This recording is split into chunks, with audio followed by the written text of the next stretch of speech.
Hey gang, it's Terry with Toxic Natos. Hey, trying something a little new, change some lighting around in a different room with a little bit more natural light also. So let's see what we get out of this video.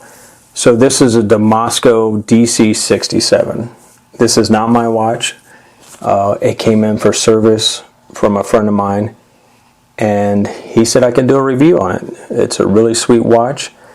So this watch has a lot of technical features that other watches don't have. One of them is the ice hardened steel case. It says it's rated to 710 Vickers. What does that mean in real life? He's had it 3 years. It looks like new.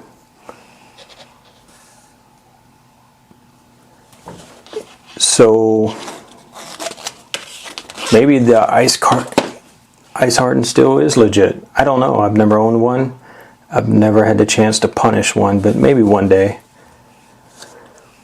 This comes with a fully loomed C1 Superluminova dial. I like the fact that it's C1. If it's C3, it would have more of a green dial. This C1 has more of a, like a cream to it. C1 does not last as long as C3, but for a full dial, I would not want a C3. It would take away from the look of the dial. This comes with an ETA movement 7750 chronograph, which is one of my favorite movements probably ever. They're super easy to regulate. They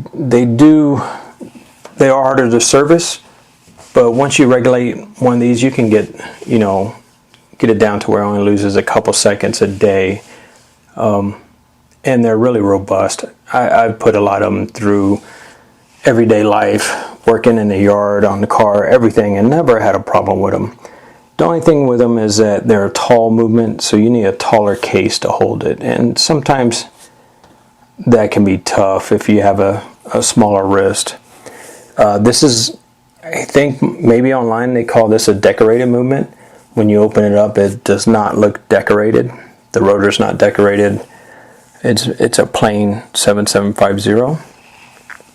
So the crystal has outside and inside anti-reflective coating. Crystal pretty much disappears on it unless you look at it at an angle.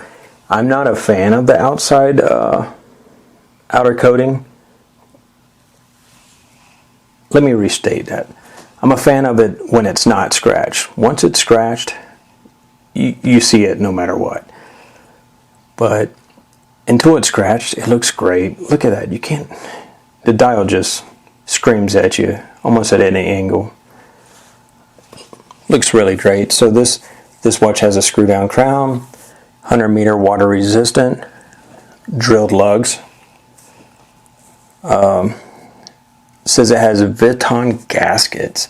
So supposedly these type of gaskets are chemical resistant.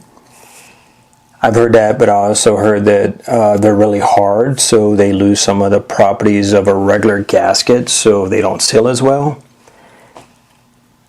I don't know crap about that, honestly.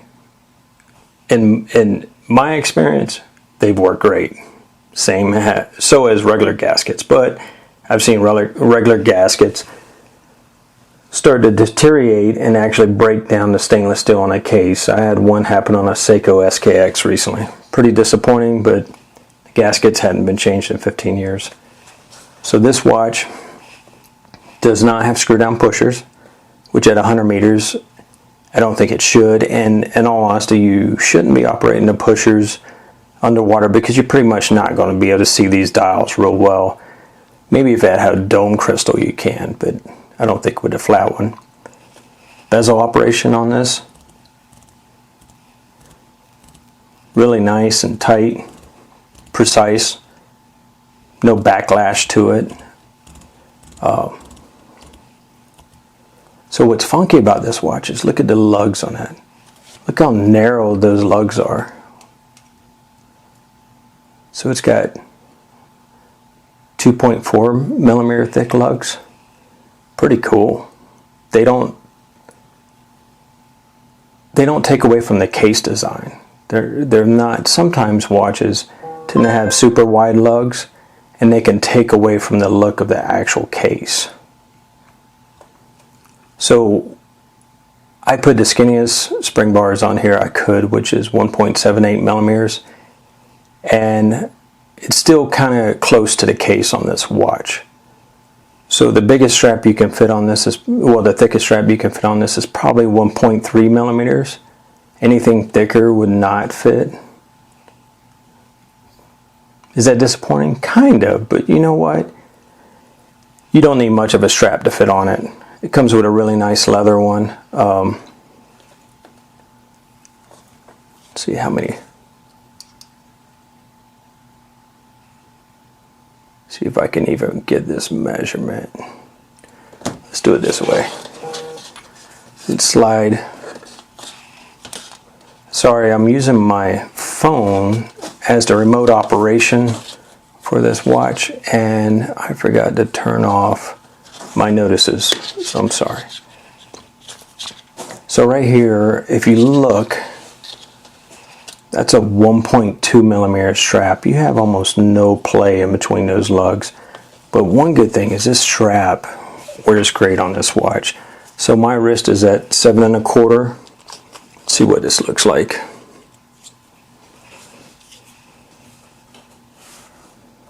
Doesn't look too bad in my opinion. See if we can loom it all. Now I have too much lighting going on. So let's get you some specs on it. So the factory specs on this watch, I do not want to go by because a lot of times they're just not correct, especially on Seikos.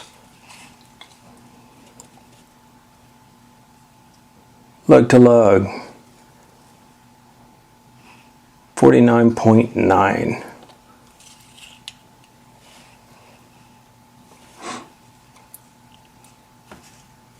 So height is 13.9. So online it says this watch is 42 millimeters. Bezel is 43.5. Let's do it without the bezel. Case is 42.4. Let's do the crown. Since people talk about crown operation, and if you have a smaller crown, sometimes it can be tougher to operate. This one's 6.3, which is really good size. So the lug holes on most Damaskos and Zen watches, they use a 0.9 millimeter tip. A lot of watches use 0.8. This one uses 0.9. So complaints. So the only thing I could say bad about this watch is their customer service. This watch went back to Damasko, I think 3 times in a year and a half, and they never fixed it. I don't know what all they did. Customer was not happy. Luckily he bought it. The company he bought it from is great to deal with, so they actually paid for the last service on the movement. But the problem with that is that even though that company paid for the service on the movement from Damasko, it still came back not functioning correctly. So that's how I got the watch. The watch was sent to us at Toxignatos, and my watchmaker serviced it and found out there was some issues going on that was causing it to not line up correctly, and basically the sub dials weren't lining up correctly or resetting on the watch. So that's pretty disheartening, or is that really the word to use? For a watch you pay almost $2,000 for, that can ruin it for you. I hope it did not for this customer, but he did go through this for a year and a half. So who knows if he'll sell it or not. But I hope you liked the video. If you have any suggestions, please let me know. And thanks for watching.